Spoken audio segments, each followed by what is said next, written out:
की शुरुआत में यूनफी ने बड़ी मुश्किल से उस फ्लावर को हासिल तो कर लिया था, लेकिन जैसे उसने फ्लावर हासिल किया उसके पीछे काफी सारे लोग आकर पड़ जाते हैं, जिससे भी उसको मारते हुए उससे वो फ्लावर हासिल करने की कोशिश कर रहे थे। ये सभी लोग आकर यूनफी की जान लेने की कोशिश करते हैं, पर यूनफी भी अपनी पावर का यूज करते हुए उन सभी को मजा चखा रहा होता है। वो एक से बढ़कर एक अटैक करता है, तो इस वजह से वो लोग यहाँ पर यूनफी का कुछ खास बिगाड़ नहीं पाते। पर देखते ही देखते लोगों की तादाद बढ़ते जा रही थी। एक के बाद एक करते हुए कई लोग आते हैं जो सभी यहाँ पर यूनफी को घेर चुके थे। यूनफी अपने स्टील अटैक का यूज करते हुए जितना भी उसके ऊपर अटैक होता वो सभी को डिस्ट्रॉय करता जा रहा था, लेकिन उसको समझ नहीं आता कि आखिर ये लोग है कौन, क्योंकि ये लोग तो फ्लावर लेने के लिए नहीं आए थे, ये लोग कोई और है जो आकर मुझ पर अटैक कर रहा है। तो यूनफी सीधा सीधा उनसे सवाल करना शुरू कर दिया कि आखिर मुझे बताओ कि तुम लोग हो कौन, किसने भेजा है तुम्हें यहाँ पर। तो अब देखते ही देखते वहां पर टोटल 6 लोग आकर पहुंच चुके थे। वो यहाँ पर आकर कहने लग जाते कि हम हैं गुंडा ग्रुप के लोग, जो पैसों के लिए ना कुछ भी करने को तैयार है। जो पैसे देता है हम उसकी बात मानते हैं, और तुम्हें मारने के हमें ढेर सारे पैसे मिले, तो तुम्हें मारने के लिए क्यों नहीं आएंगे हम, इसलिए हम यहाँ पर तुम्हें आए हुए हैं। कुछ और जानना है क्या? हम सभी को 6 घोस्ट कहा जाता है, क्योंकि हम सभी 6 के 6 लोग बहुत ज्यादा फेमस है। जिसको भी आज तक हमने अपना टारगेट बनाया ना, वो कभी जिंदा बचा ही नहीं। और आज यूनफी 13 नंबर है, तेरा भी वही हाल होने वाला है। इन सभी के नाम भी बहुत बढ़िया बढ़िया थे। एक का नाम स्मोकर होता है, जिसको सुट्टा फूकने का बहुत ज्यादा शौक है। दूसरा होता है शराबी, जो कि एनी शराब पीता रहता है। तीसरा होता है जुआरी, जो कि खाली जुआ खेलता रहता है। और चौथा होता है नशेड़ी, वो नशा करता रहता है। इसी तरह के अजीबोगरीब नाम थे इन सभी के यहाँ पर। एक तो बोना भी था और दूसरा लंबू भी होता है। वो सभी एक साथ अपनी पावर का यूज करते हुए यूनफी को एक खास तरह के फॉर्मेशन के अंदर ट्रैप कर देते हैं, जो कि फॉर्मेशन बहुत ज्यादा मिस्टीरियस लग रहा था। फॉर्मेशन का नाम होता है डीटी ट्रैप फॉर्मेशन, जो कि किसी भी स्ट्रॉन्ग बंदे को आसानी से ट्रैप करके रख सकता है। उसके अंदर से वो बाहर निकल ही नहीं पाएगा। यूनफी भी परेशान कि यार ये फॉर्मेशन बड़ा अजीब सा है, तो कोशिश तो कर रहा हूं, लेकिन इसके अंदर से बाहर निकल नहीं पा रहा। तो यूनफी यहाँ पर कहना चाहता है कि देखो मुझे ना सिर्फ इतना जानना है कि तुम लोगों को यहाँ पर भेजा किसने, कौन मुझे इतना बेरहमी से मारना चाहता है। तो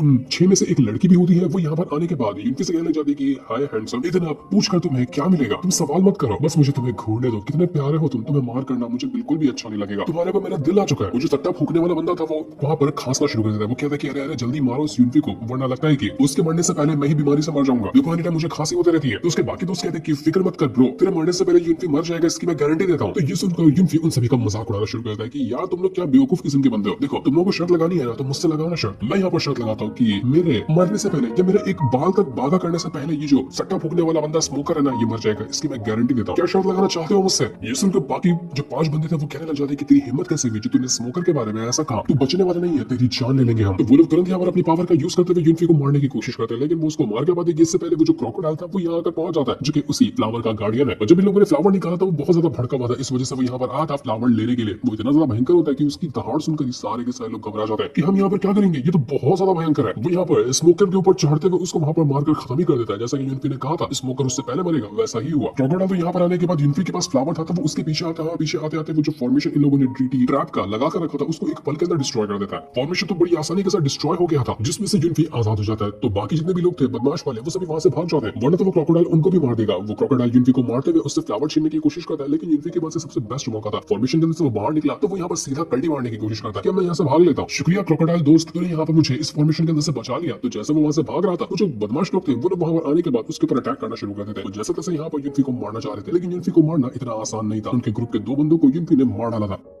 जिसमें से एक तो क्रोकोडाइल के पैर रखने की वजह से मर गया था और दूसरे को यूनफी ने अपने हाथों से मारा होता है। तो अब सिर्फ 4 लोग बचे थे। तो ये देखकर वो 4 लोग कहने लग जाते हैं कि हमें बहुत ज्यादा गुस्सा आ रहा है, हमारे ग्रुप के 2 बंदे मारे गए इस यूनफी की वजह से, इसको छोड़ेंगे नहीं, काट कर रख देना इसको। तो इस वजह से ये लोग वापस अपनी पावर को एक्टिवेट करते हैं और पावर को एक्टिवेट करने के बाद वो यूनफी के पीछे जाकर पड़ चुके थे ताकि यूनफी की जान ले जा सके। यूनफी अपनी पावर का यूज करते हुए उस क्रोकोडाइल से अपने आप को बचाने की कोशिश कर रहा था, क्योंकि वो क्रोकोडाइल तो बिल्कुल बौखला गया था और वो किसी भी हालत में यूनफी को मारते हुए उससे फ्लावर छीनना चाहता है। फ्लावर के बगैर यहाँ पर जाने वाला नहीं था। तब तक कि देखते देखते वहां पर वो बाकी के 4 लोग भी आकर पहुंच जाते हैं जो यूनफी को मारने की कोशिश करते हैं। एक तरफ क्रोकोडाइल मुसीबत बन के खड़ा ही था, तो अब यहाँ पर बाकी के 4 लोग भी आ चुके थे उसको मारने के लिए। दोनों तरफ से यूनफी घिरा हुआ होता है, तो तुरंत अपनी जान बचाकर भाग रहा होता है ताकि किसी भी हालत में फ्लावर को लेकर वो यहाँ से निकल सके। एक बार अगर उसको थोड़ा सा टाइम मिलता है तो वो फ्लावर और उस पावरफुल बीस्ट के ब्लड एसेंस की मदद से अपने आप को स्ट्रॉन्ग बना लेगा। तो उसके बाद वो आसानी से दुश्मनों का मुकाबला कर सकता है, लेकिन उसको इतना टाइम ही नहीं मिलता था कि वो यहाँ पर कल्टीवेशन करे। ये लोग उसको छोड़े तब ना यूनफी यहाँ पर क्रोकोडाइल को भी मारता है और उसको मार मार कर वो वहां से भागने की कोशिश में लगा हुआ था। लेकिन क्रोकोडाइल को तो कुछ होता नहीं, उल्टा वो हर बार के अटैक से और ज्यादा बौखलाता जाता कि मैं नहीं छोड़ने वाला किसी को। वो और 4 लोग जो थे वो पूरी तरह से यूनफी की जान लेने के लिए पड़ चुके थे। मुझे लड़की थी जो यूनफी के ऊपर लाइन मार रही थी, वो अपने एंजल ऑफ लस्ट टेक्निक का यूज करती है, जो कि बहुत ज्यादा खतरनाक लग रहा था। और उस पावर का यूज करते हुए वो यूनफी के ऊपर अटैक करना शुरू कर देते हैं, लेकिन यूनफी इस अटैक से भी बच जाता है। उसको उतना कुछ खास असर हुआ नहीं था। यूनफी कहता है कि ये फ्लावर की वजह से ये क्रोकोडाइल मेरे पीछे पड़ा ना, तो इस फ्लावर का कुछ बढ़िया वाला यूज करना पड़ेगा। वो सीधा उस लड़की को फ्लावर देता है कि रखो तुम इसको, तुम्हें ये चाहिए ना, इसी को तुम अपने पास रखो। तो वो लड़की देखकर खुश हो जाती है कि अरे वाह, इसने फ्लावर तो आसानी से मुझे दे दिया। लेकिन ये तो यूनफी की सिर्फ एक चाल थी। जैसे फ्लावर गया उस लड़की के पास, वो जो क्रोकोडाइल था अब बढ़ जाता है उस लड़की के पीछे। वो बौखला चुका था, वो पागलों की तरह उस लड़की को मारने उसकी तरफ बढ़ने लग जाता है। वो लड़की देखकर घबरा जाती है कि भाई साहब ये तो गलती हो गई मुझसे। बाकी लोग उस लड़की को बचाने की कोशिश करते हैं, लेकिन तब तक कि क्रोकोडाइल ने उसके ऊपर एक ब्रूटल अटैक देकर मार दिया था, जिसमें से उसके हाथ से फ्लावर गिर जाता है और यूनफी फ्लावर लेकर भाग चुका था। ऐसा लग रहा था कि लड़की का भी खेल खत्म हो गया। अब यहाँ पर बाकी के जितने लोग बचे हुए थे वो यूनफी के ऊपर अटैक करने की कोशिश करते हैं और यूनफी अपनी फुर्ती दिखाते हुए फ्लावर को लेकर वहां से कल्टी मार चुका था। वो भागता जाता है, रुकता ही नहीं। उसके पीछे अभी भी 3 लोग पड़े हुए थे, लेकिन जैसे वो भाग रहा था यहाँ पर वो शियाओ जो होता है वो यूनफी को देख लेता है और अपने मास्टर ये लाओ से कहना चाहते कि मास्टर जाइए ना, देखो यूनफी वहां से भागा है, उसको मारिए और उससे फ्लावर छीन कर लाकर मुझे दीजिए। तो ये लाओ जो था वो पहुंच जाता है यूनफी को मारने के लिए। अब यहाँ पर मुसीबत खत्म नहीं हुई थी कि एक और मुसीबत आकर टपक गया। बेचारा यूनफी चारों तरफ से फंस चुका था। अब यहाँ पर ये लाओ जो था वो भी यूनफी को मारने में लगा होता है, उसको भी वही फ्लावर चाहिए। ये लाओ कहता है कि यूनफी तो अभी बॉडी रिफाइनमेंट के सिर्फ 6 लेवल पर, और तुझे क्या लगता है कि तू इतना स्ट्रांग है कि मुझे हरा देगा? कभी भी नहीं। मार कर यूनफी जो था वो खाई के पास आकर पहुंच चुका था। अब आगे की तरफ सारे के सारे दुश्मन होते हैं, पीछे की तरफ होती है एक भयंकर सी खाई जहां से दोनों तरफ से रास्ता कैद हो चुका था। यूनफी को समझ नहीं आता कि वो क्या करे, तब तक कि वहां पर उसके ऊपर अटैक आकर लग जाता है, जिसमें से यूनफी सीधा खाई के नीचे जाकर गिरने लग जाता है। दूर से किंगलू जो थी वो यहाँ पर जैसे ही नजारा देखती है वो बिना कुछ सोचे समझे सीधा खाई के अंदर छलांग लगा चुकी थी ताकि यूनफी को बचाया जा सके। वो सीधा छलांग मारते हुए यूनफी के पास आती है, उसका हाथ पकड़ती है और उसको वहां पर वो गले लगा चुकी थी कि यूनफी अगर तुम्हें कुछ होगा ना तो साथ में मैं भी तुम्हारे साथ रहूंगी, हम दोनों मरेंगे या फिर दोनों बचेंगे, मैं तुम्हें अकेला नहीं छोड़ने वाली। एकदम कमाल की एंट्री मार चुकी थी किंगलू ने और इस तरह से दोनों के दोनों खाई के नीचे जाकर गिर जाते हैं और किसी को पता ही नहीं चलता कि ये लोग कहां गए, क्या ये लोग जिंदा है या फिर मर गए, इसकी कोई गारंटी नहीं थी। तो अब वो जो यहाँ पर 4 बंदे बचे हुए थे 6 घोस्ट ग्रुप के अंदर से, वो लोग यिनला और शिया से कहना चाहते कि अबे तुम लोग कौन हो गए? हम लोग आए थे ना यूनफी के ऊपर अटैक करने, उसकी जान लेने के लिए, तुम लोग बीच में क्यों घुस रहे हो? तुम लोगों की कौन सी दुश्मनी है उस यूनफी के साथ? जाने किस किससे दुश्मनी पाल कर रखा है वो। मुझे लड़की थी वो अभी भी बची होती है, वो जाती है उसी शिया के पास, उसे कहना चाहती कि देखो तुम भी यूनफी को मारना चाहते हो, मैं भी यूनफी को मारना चाहती हूँ, तो क्यों ना हम दोनों यहाँ पर दोस्ती कर ले, मैं तुम्हारा साथ दूंगी, तुम मेरा साथ देना। एक नंबर की ठर की लड़की थी, पर हमें तो पता ही है कि शिया जो है वो तो छक्का है। वो सीधा उस लड़की से कहता कि अरे नहीं साइड हो जाए यहाँ से, मुझे लड़कियों में कोई इंटरेस्ट नहीं है। तो ये देख के वो लड़की भी हैरान है, उसके ग्रुप के जो 3 बंदे थे वो लोग भी हैरान हो जाते कि भैंस की टांग, ये तो छक्का है, भागो यहाँ से। इस छक्के की एक पल भी हमें शक्ल दिखनी नहीं है, सब के सब वहां से अपनी जान बचाकर भाग चुके थे। बहुत ही गंदी वाली बेइज्जती हो गई बेचारे शियाओ की। शियाओ को बहुत ज्यादा गुस्सा आ रहा था, लेकिन मास्टर उसको शांत करवाते हुए कहता है कि ये मास्टर शांत हो जाइए, शांत हो जाइए, जाने दीजिए, नो कोई नो की कोई औकात नहीं है कि वो आपको कुछ कहे। तो शियाओ मास्टर से कहना चाहता है कि चलो छोड़ो, अगर इन लोगों को जाने दिया तो मुझे वो दोनों चीजें चाहिए जो यूनफी के पास है, वो फ्लावर चाहिए और प्रोफाउंड स्मोक जो थी वो चाहिए। जाओ किसी भी तरह से वो दोनों चीज लाकर मुझे दो। तो मास्टर कहना चाहता है कि तुम्हें फिक्र करने की कोई जरूरत नहीं, मैंने इसका प्लान पहले से बना कर रखा हुआ है। जब वो लोग यहाँ से बाहर निकलने की कोशिश करेंगे ना इस जंगल से, यूनफी जंगल के अंदर घुसता है तो यहाँ से बाहर तो जाएगा ही वो, तो जैसे वो बाहर जा रहा होगा ना हम बाहर का रास्ता तय कर देंगे और जैसे यूनफी वहां पर आएगा उसकी जान ले ली जाएगी।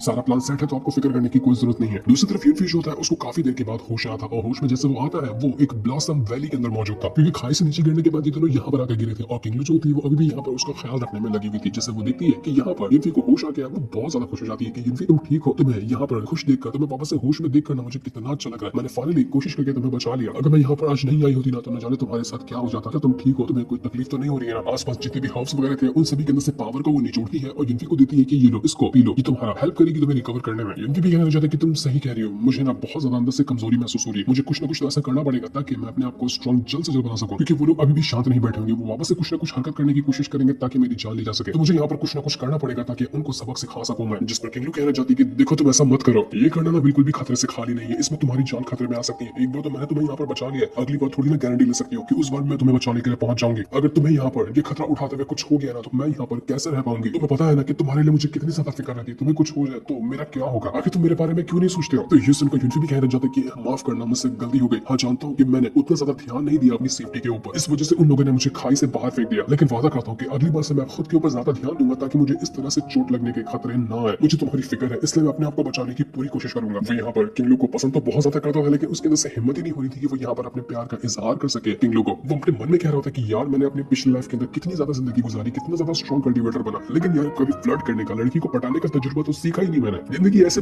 बेकार में निकाल दी मैंने। इसलिए यहाँ पर कुछ भी कहने से पहले इतनी मेरी फट रही है कि जिसका कोई हिसाब नहीं है। तभी आसपास ढेर सारे जुगनू आ जाते हैं, क्योंकि रात के टाइम पे जुगनू बाहर निकलते ही थे और यहाँ पर आने के बाद उन्होंने पूरे के पूरे हर्ब्स का जो गार्डन होता है उसको रोशन कर दिया था। क्या ही खूबसूरत वो नजारा होता है। तो यही नजारा देखने के बाद यूनफी जो होता है वो किंगलू से कहता है कि देखो कितना प्यारा नजारा है, चलो इस नजारे को अच्छे से देखते हैं और इस नजारे को अच्छे से महसूस करेंगे। वो किंगलू का हाथ पकड़ता है और उसको घसीटते हुए वहां से ले जाने लग गया था कि चलो हम पूरा का पूरा गार्डन इसकी सैर करेंगे। तो ये देखकर किंगलू भी शर्मा जाती है और यूनफी के पीछे जाने लग जाती है। दोनों बहुत ज्यादा खुश थे, इतना अच्छा दोनों को लग रहा था कि जिसके बारे में वो बता भी नहीं सकते। थोड़ा सा रोमांटिक ही सही, लेकिन बहुत अच्छा सीन था ये, जहाँ पर यूनफी की अभी भी फट रही थी। वो अभी भी यहाँ पर किंगलू को नहीं कह पाता कि वो उसको पसंद करता है, बस उसको चारों तरफ घुमाया जा रहा था। वो लोग यहाँ पर खूब एंजॉय करते हैं। काफी देर तक यहाँ आसपास घूमने के बाद जब वो घूमकर थक जाते हैं तो किंगलू कहने लग जाती है कि तुम देख रहे हो ना ये नजारा कितना ज्यादा खूबसूरत था, बहुत अच्छा लगा जो तुमने मुझे यहाँ पर घुमाया। तब जाकर यूनफी जो होता है वो थोड़ी थोड़ी सी हिम्मत करता है और उससे कहने लग जाता है कि देखो मैं नहीं चाहता कि फ्यूचर क्या होगा, मैं आगे क्या करूंगा क्या नहीं करूंगा, लेकिन हाँ मैं आज से ही इस चीज का वादा करता हूँ कि जिंदगी का जितना भी लम्हा मेरे पास रहेगा ना मैं हमेशा तुम्हारे साथ रहूंगा, तुम्हारे करीब रहूंगा, तुम्हारे ऊपर कोई आंच नहीं आने दूंगा, कभी कभी भी तुम्हें छोड़कर नहीं जाऊंगा जब तक कि मेरे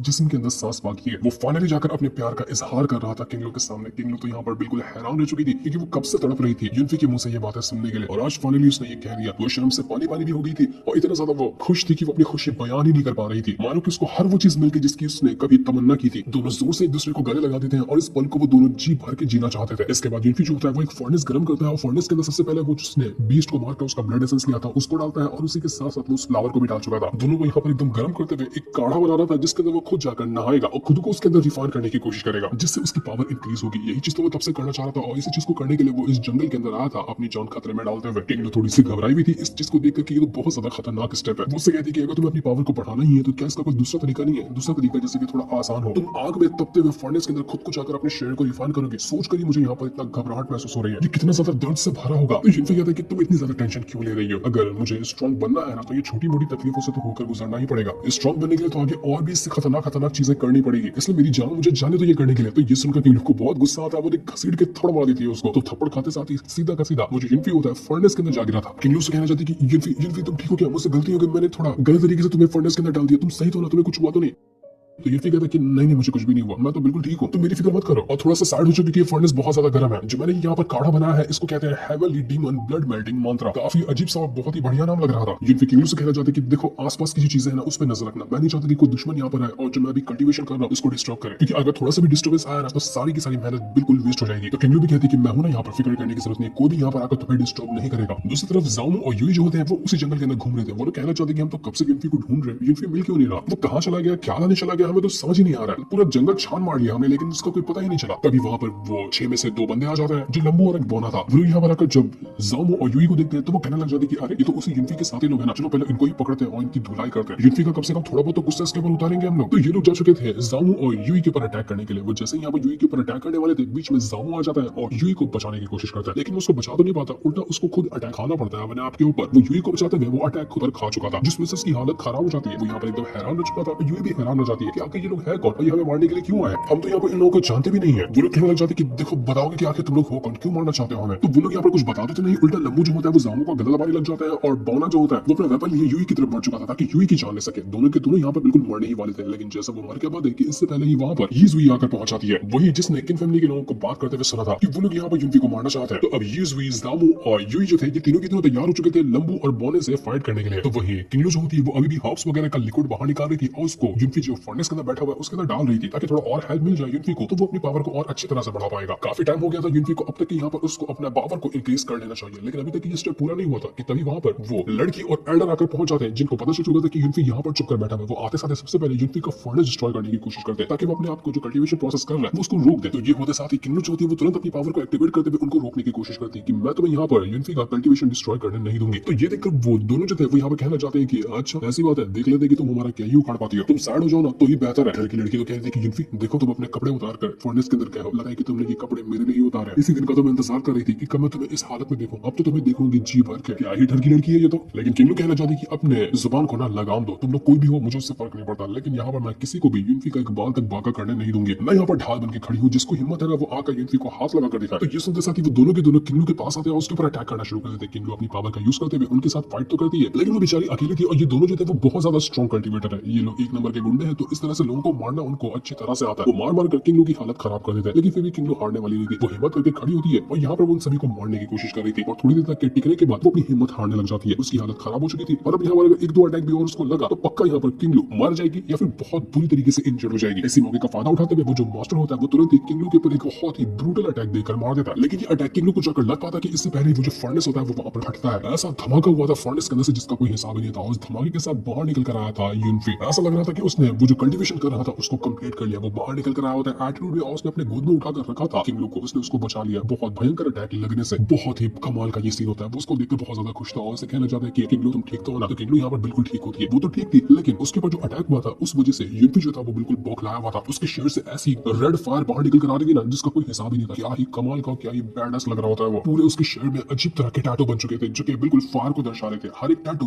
फ्लेम के जो निशान होते हैं उससे बना हुआ था और ये सारे फ्लेम रेड फायर से बने होते हैं। बहुत बहुत ही कमाल का लग रहा था। यूनफी कहता है कि जिसने भी मेरी बंदी जो कि किंगलू है उसके ऊपर आंख उठाने की भी कोशिश की ना, मैं उसका नामो निशान दुनिया से मिटा दूंगा। तो तुम लोगों ने यहाँ पर मेरी किंगलू के ऊपर आंख नहीं उठाया बल्कि उसके ऊपर अटैक करने की कोशिश की, तुम्हारा तो मैं वो अंजाम करूंगा जिसके बारे में तुमने सोचा भी नहीं होगा। वो दोनों के दोनों यहाँ पर यूनफी के ऊपर अटैक करने के लिए आते हैं, लेकिन वो कितना भी अटैक क्यों ना कर ले, यूनफी के ऊपर अटैक का असर ही नहीं हो रहा था। मानो कि ये कल्टीवेशन करने के बाद यूनफी की जो पावर है वो इंक्रीज हुई है और उसका शरीर इनडिस्ट्रक्टेबल बन चुका है, यानी कि उसके शरीर को कभी डिस्ट्रॉय ही नहीं किया जा सकता।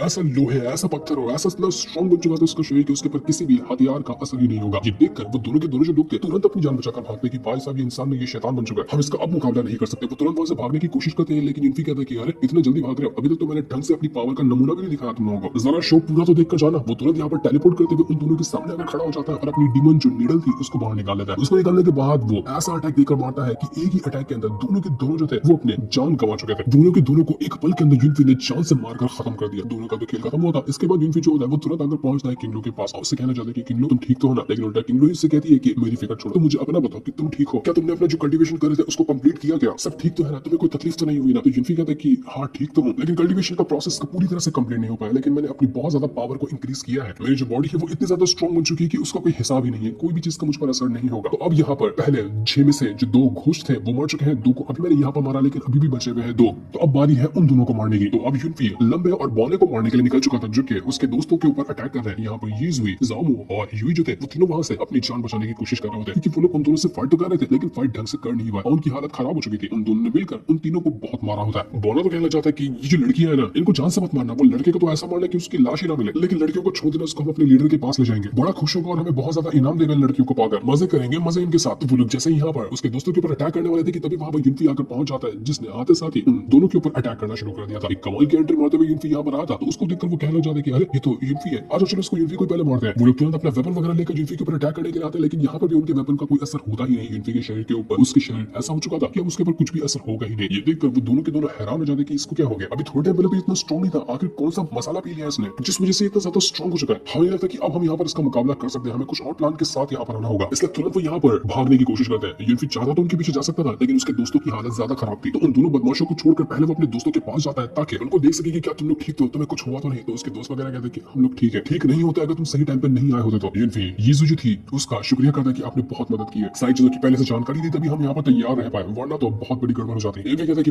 मैं जानता हूँ कि हमारी जो ये क्लान है ना इससे आपकी बातचीत अच्छी नहीं चलती है, क्योंकि हम लोगों ने आपको गलत समझा था, इस वजह से आपका मना कर दिया गया था कि आप हमारी ये क्लान के अंदर नहीं आ सके, लेकिन आज आपने साबित कर दिया कि जो हम लोग यहाँ पर सोचे थे ना आपके बारे में वो सब गलत था, आप बहुत ज्यादा अच्छी है। अब मैं यहाँ पर आपका स्वागत करता हूँ हमारी ये क्लान के अंदर, आप वापस आ जाइए हमारे पास। तो ये सुनकर यीज़ू जो थी वो काफी ज्यादा खुश हो जाती है कि फाइनली जो वो चाहती थी वो उसको मिला। वो खुद वापस आना चाहती थी ये क्लान के अंदर, लेकिन कोई इसको आने देता ही नहीं था। इसके बाद यूनफी जो है वो वहां से अपने दोस्तों के साथ जा चुका था, लेकिन जैसे वो जाता है वहां पर शिया और ये लाओ जो थे वो दोनों आकर पहुंच जाते हैं। ये लाओ तो यहाँ पर यूनफी को देखकर कहने लग जाते हैं कि मानना पड़ेगा ये बंदा मामूली नहीं है, इतने कम टाइम के अंदर इसने अपने आप को इतना ज्यादा स्ट्रॉन्ग बना लिया ना कि इसका कोई हिसाब ही नहीं लगाया जा सकता। इतनी खतरनाक टेक्निक को कल्टीवेट करके इसने अपनी बॉडी को इनडिस्ट्रक्टेबल बनाया, लेकिन अभी भी मेरे अंदर इतनी ताकत है ना कि मैं इसको जान से मार सकूं, ये मेरा अभी भी शिकार है। तो शिया कहना चाहता है कि मास्टर बिल्कुल सही कह रहे हो आप, लेकिन मैंने अपने प्लान में ना थोड़ा सा ट्विस्ट लेकर आया। अब मैं खाली यहाँ पर यूनफी को नहीं मारना चाहता, बल्कि मैं चाहता हूँ कि इसका जो पूरा का पूरा यिन क्लान है ना उसको इस सिटी के अंदर से बाहर ही निकाल दिया जाए। ये क्लान का नामो निशान नहीं होना चाहिए इस सिटी के अंदर। क्या आप ये कर सकते हैं? तो ये लोग कहता है कि आपको फिक्र करने की जरूरत नहीं, मैं कुछ ना कुछ बंदोबस्त करके ये क्लान का गेम बजा कर रहूंगा। अब यहाँ पर ये क्लान के साथ क्या होगा वो तो हमें आगे ही पता चलने वाला है, लेकिन जो भी होगा वो बड़ा खतरनाक होगा। इसके बाद यूनफी जो था वो अपने दोस्तों के साथ मिलकर अपने घर वापस आता है। जैसे वो वहां पर आया था उसको ब्यूटी ब्लीड नजर आती है, जो कि बहुत ज्यादा टेंशन में लग रही थी और वो यूनफी का इंतजार कर रही होती है। जैसे यूनफी वहां पर आता है वो भागकर उसके पास जाती है और कहने लग जाती है कि यूनफी तुम आ गए। ब्यूटी ब्लीड की हालत काफी ज्यादा खराब थी। यूनफी से कहना चाहता है कि क्या आपके कोई वो जो पॉइजन है क्या उसका असर वापस से एक्टिवेट हो गया क्या, जिस वजह से आपकी हालत इतनी ज्यादा खराब लग रही है, आप ठीक तो है ना, आपको कुछ हुआ तो नहीं? तो ब्यूटी ब्लीड कहती कि नहीं, मुझ पर पॉइजन का असर वापस से एक्टिवेट नहीं हुआ, लेकिन जो हुआ है ना वो उससे भी ज्यादा खतरनाक है, तुम्हें हमारी मदद करनी होगी। लेकिन ब्यूटी ब्लीड इतनी ज्यादा टेंशन में क्यों थी, क्या हुआ था यहाँ पर, ये सारी चीजें हमें नेक्स्ट एपिसोड के अंदर पता चलने वाली है। ये असल में यहाँ पर चल क्या रहा है जिस सीन को दिखाते हैं, साथ ही ये वाला एपिसोड यहीं पर एंड